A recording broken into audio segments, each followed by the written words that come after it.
Hello friends and welcome to the second episode of great movies you have never heard of, যেখানে আমরা এমন ছবি নিয়ে কথা বলি যেগুলো সিনেমা হিসেবে ভীষণই ভালো, কিন্তু সেগুলো সেই ক্লাসিক রেপুটেশনটা নেই, তাই জন্য অতটা কথা হয় না।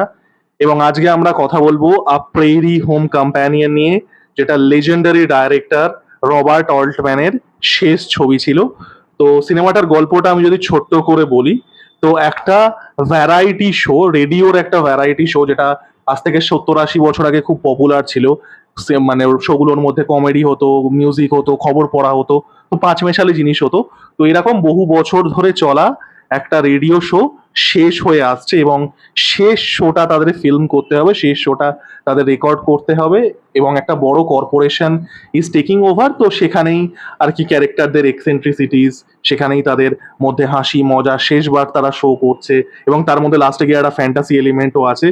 তো আপনারা যদি এই গল্পটা শোনেন আ প্রেরি হোম কম্প্যানিয়নের, আপনাদের মনে হবে তো এটা একটা আর কি একটা অড বল টাইপের কমেডি। সিনেমাটা আপাত দৃষ্টিতে তাই, কিন্তু ডাইরেক্টরকে রবার্ট অল্টম্যান। তো এখানেই কিন্তু একটা বড় ডাইরেক্টরের মুনশিয়ানা, যে it cuts much much deeper than that. এটা কি নিয়ে ডিল করছে, যে একটা রেডিও শো যেটা বহু বছর ধরে চলছে, সেটা শেষ হয়ে আসছে।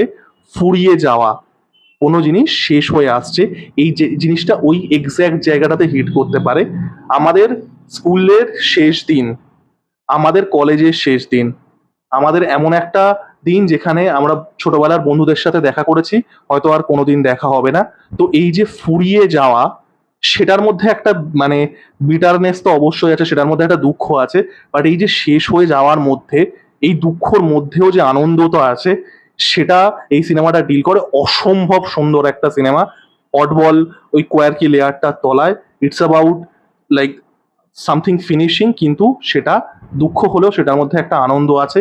The cast is stacked, Garrison Keller থেকে শুরু করে the great Meryl Streep, Kevin Kline, Woody Harrelson, Lindsay Lohan, প্রচুর ক্যারেক্টার্স আছে।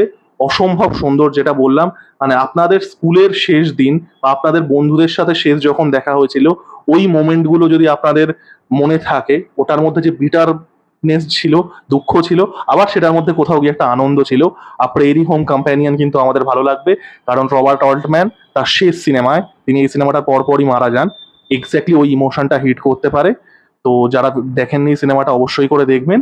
আর এরকমই শর্টস পেতে হলে আমার চ্যানেলটা সাবস্ক্রাইব করে দেবেন। Thank you.